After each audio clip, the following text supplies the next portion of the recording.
Hubo un tiempo en el que Estados Unidos necesitaba un enemigo para unirse. La Unión Soviética, Al Qaeda, China, cualquiera valía. Siempre había una amenaza externa que justificaba más poder, más gasto militar, más unidad nacional. Hoy ya no es necesario buscar afuera, porque el mayor peligro para el liderazgo global de Estados Unidos ya no está ni en Moscú ni tampoco en Pekín. Está en Ohio, está en Texas, está en Washington y en las urnas. Y lo peor es que no viene de un solo partido, viene de la fractura misma. Antes Estados Unidos se unía para enfrentar amenazas externas, y ahora está dividido internamente y esas fracturas son su nueva guerra. Este es el tercer episodio de nuestra serie El Imperio que se saboteó a sí mismo, en donde abordamos con hechos y datos verificables la decadencia del país de las barras y las estrellas, y si aún es capaz de ser el ente bajo el cual la humanidad se unirá como planeta. Si no viste los dos primeros videos, te dejo los enlaces en la descripción. Yo soy Álvaro Ávila, y si quieres saber cómo Estados Unidos pasó de liderar al mundo a ser incapaz de liderarse a sí mismo, quédate, que vamos a ver esto y más en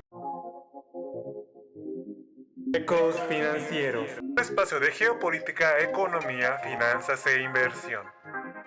Contexto. Durante casi medio siglo, Estados Unidos tuvo lo que hoy parece ciencia ficción: consenso. Un país que unía a demócratas y republicanos, sindicatos y empresarios, conservadores y progresistas bajo una misma idea. El enemigo está allá afuera y nosotros estamos juntos aquí. Y no solamente era retórica patriota. La amenaza soviética justificaba desde gasto militar masivo que pasó del 5% al 9% del PIB en los primeros años de la Guerra Fría, hasta inversiones públicas como el Acta de Educación para Defensa Nacional de 1958, que financió ciencia, matemáticas y lenguas extranjeras después del lanzamiento del Sputnik. Y todo esto antes de la educación STEM. El objetivo: competir tecnológicamente con la Unión Soviética. El resultado: cosas como, por ejemplo, la llegada del hombre a la luna, el auge del sistema universitario público y las semillas de Silicon Valley. Pero lo más importante no fue la tecnología, fue el marco mental. Estados Unidos tenía un propósito compartido, un relato común. Incluso en medio de los conflictos internos de los años 60 o la guerra de Vietnam, el país aún se narraba a sí mismo como un líder moral y estratégico.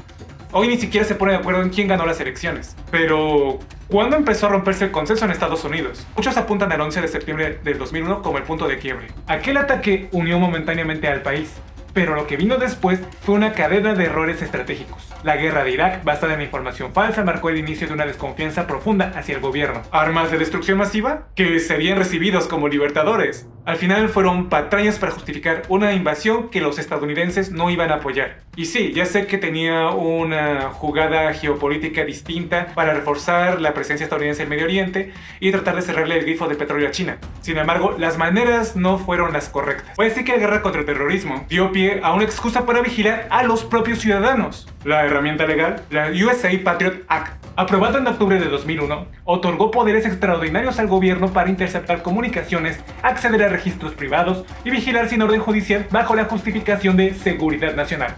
Muchas de sus disposiciones siguen vigentes hasta hoy, pese a las críticas por violaciones a la privacidad. Según Electronic Frontier Foundation, el gobierno utilizó esta ley para justificar programas de vigilancia masiva como PRINCE, que permitía a la NSA recolectar datos de millones de estadounidenses sin orden judicial. El patriotismo dio paso a la paranoia, se militarizó a la policía con equipamiento del Pentágono, se normalizó el monitoreo digital y las libertades civiles comenzaron a erosionarse. El sueño americano comenzó a mostrar grietas, y luego vino la crisis de 2008. Cuando estalló la crisis financiera, según datos de la Fed de San Luis, más de 10 millones de personas perdieron sus hogares hacia 2014, mientras el desempleo superó al 10%. Pero en lugar de rescatar a las familias, el gobierno decidió rescatar a los bancos. El programa TARP, Troubled Asset Relief Program, destinó $700 mil millones para salvar a las instituciones financieras. ¿Y qué pasó después? En 2009, el bono promedio de Wall Street aumentó un 17% respecto al año anterior, de acuerdo con la Oficina del Contralor de Nueva York. Ninguno de los grandes bancos quebró. En cambio, Goldman Sachs y JP Morgan Chase obtuvieron ganancias récord apenas 2 años después. La élite financiera no solamente salió ilesa, sino reforzada. Y si bien después del desastre los reguladores ajustaron las reglas del juego a través de Basilea III, una especie de cinturón de seguridad para los bancos, que les exigía tener más dinero propio o capital para no chocar otra vez con el volante de manos de terceros. Suena bien, pero para la mayoría llegó demasiado tarde. Los bancos seguían intactos, las familias no. Para millones de ciudadanos fue la prueba definitiva de que el sistema ya no trabajaba para todos, sino para unos pocos. A partir de ahí, los consensos tradicionales empezaron a morir uno a uno. Ya no se trataba solo de conservadores contra liberales. Era Washington contra el ciudadano común. El Tea Party, Occupy Wall Street, Black Lives Matter, el MAGA Movement, todos síntomas de un mismo mal. La sensación de que el sistema ya no funciona. La sensación de que el sistema está roto. Y mientras tanto, las redes sociales hacían su magia. Antes, los estadounidenses discutían frente al televisor. Ahora, lo hacen desde trincheras digitales, como algoritmos que primen el odio, la desinformación y la indignación, lo que se conoce ahora como cámaras de eco. La confianza en las instituciones cayó en picada. Según Gallup, en 2023 solo el 26% de los estadounidenses confiaba en la Corte Suprema, el nivel más bajo registrado, mientras que solo el 7% confiaba en el Congreso. 7%. ¿Cómo se gobierna un país donde 9 de cada 10 personas no confían en los que los representan? Estados Unidos ya no vive una guerra fría externa, vive una guerra interna que está hirviendo a fuego lento. El desmantelamiento del liderazgo. La fractura interna no se quedó en Facebook o en Twitter, tampoco en protestas callejeras. También llegó a las urnas. Y en 2016 los estadounidenses votaron por la ruptura definitiva. Donald Trump. ¿Querían un outsider? Lo tuvieron. Un tipo que sacudiera el sistema. Lo hizo. Y con dinamita. Trump canalizó el enojo de una clase media devastada por la desindustrialización, ignorada por las élites y bombardeada por promesas incumplidas. Pero su receta fue simple. Nacionalismo económico, aranceles y la idea, falsa pero potente, de que todo era culpa del extranjero.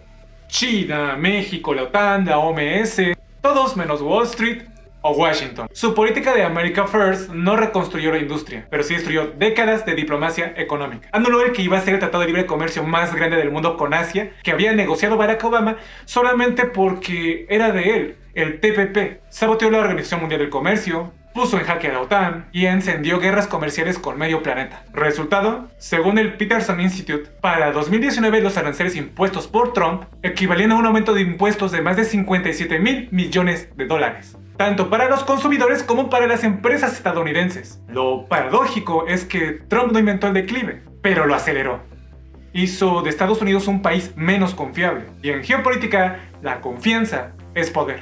Pero lo más grave vino después. El cortoplacismo como doctrina de Estado. En vez de invertir en infraestructura, educación o ciencia, se bajaron impuestos a los más ricos. La reforma fiscal del 2017 costó 1.9 billones de dólares en 10 años, según el Congressional Budget Office.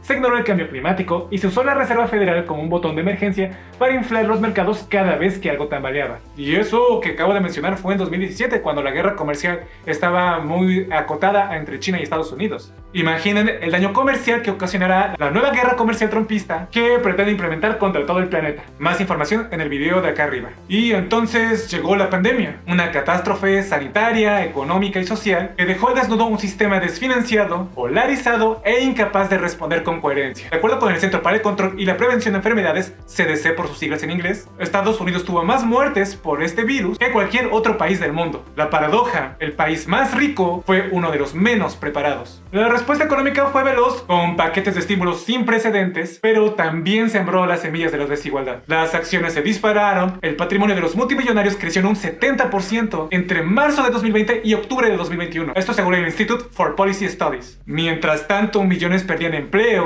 viviendas y hasta seguros de salud. Y ante este panorama, ¿por qué creen que en Estados Unidos el crimen de Luigi Mangione fue, lejos de ser criticado, celebrado? Y en medio de todo este caos se rompió algo más profundo. La idea de que Estados Unidos tenía un rumbo. Ya no hay grandes planes, ni consensos, ni visión compartida al futuro. Solo ciclos de histeria electoral, políticas erráticas y una desconfianza brutal entre ciudadanos e instituciones. Y el resto del mundo mira, toma nota y busca otras alternativas. A girar sin Estados Unidos. Mientras Estados Unidos entraba en guerra consigo mismo, otras naciones empezaron a preguntarse: ¿y si ya no necesitamos Estados Unidos para liderar al mundo? China, por ejemplo, no perdió el tiempo. Mientras Washington salía del TPP, Pekín impulsó la Asociación Económica Interregional, RCEP, el mayor tratado comercial del planeta firmado en 2020 con 15 países de Asia-Pacífico, un bloque que representa más del 30% del PIB global, sin una sola firma estadounidense. Pero Pekín no solamente tejía redes comerciales, también apostó por la autosuficiencia tecnológica. Tras las acciones de Donald Trump, aceleró su plan de Made in China de 2025 y lanzó una ofensiva para dominar sectores clave: chips, inteligencia artificial, energías renovables, y no lo hizo solo. Invertía en África, Asia y América Latina, construyendo infraestructura con la iniciativa de la Franja y la Ruta. Mientras Estados Unidos dudaba,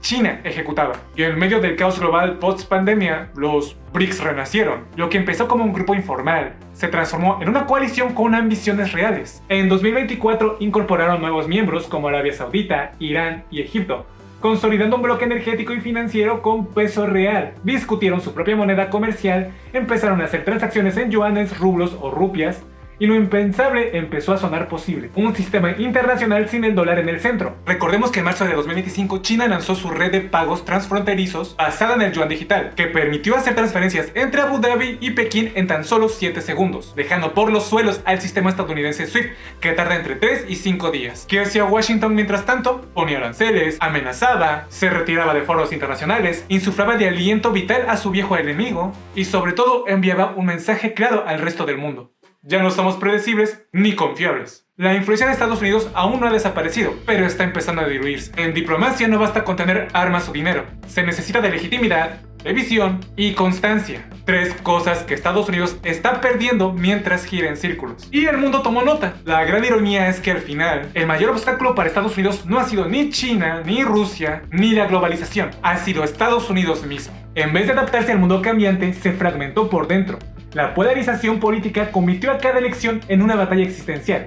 Ya no se vota por ideas, se vota para destruir al otro. Y en ese fuego cruzado, el diálogo, la ciencia, la educación y la visión a largo plazo se volvieron daños colaterales. El país que alguna vez se enorgulleció de su melting pot, es decir, una metáfora que describe una sociedad donde diferentes grupos culturales se mezclan y se fusionan, formando una nueva identidad cultural, ahora se disuelve entre radicalismos: conservadurismo ultranacionalista, wokismo moralizante, feminismo combativo, red pill misógina, mujeres de alto valor, la ola de los incels o liberalismo de cartón. Todos gritando, todos exigiendo, nadie escuchando. Todos convencidos de tener la verdad, pero sin ningún proyecto en común. Y en medio de este ruido, eligieron como líder a alguien que no representa lo mejor de su historia, sino la caricatura que el mundo hace de ellos. Ególatra, impulsivo, corto de miras y obsesionado con ganar aunque no sepa para qué. Prácticamente la imagen que toda Latinoamérica unida tiene de un gringo. Y lo peor es que nos están exportando estas ideas a Occidente, desde Madrid hasta Buenos Aires. Mientras que China mantiene un control férreo sobre las ideologías que se pueden o no hablar en redes sociales, sin permitir el ascenso ni la fama de nadie que pueda polarizar a sus ciudadanos, significando que se mantienen juntos hacia un proyecto común,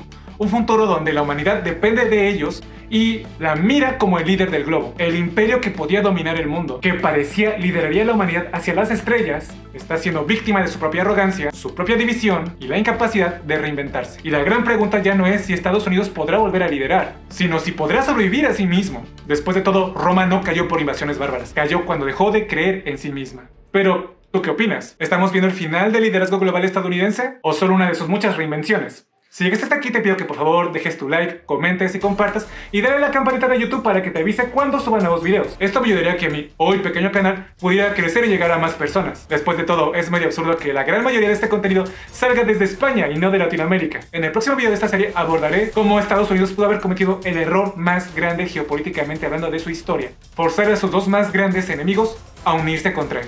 Por lo mientras, yo soy Álvaro Ávila, esto es Ecos Financieros, y te estaré acompañando en la siguiente emisión con más análisis geopolíticos, económicos y financieros. Nos vemos.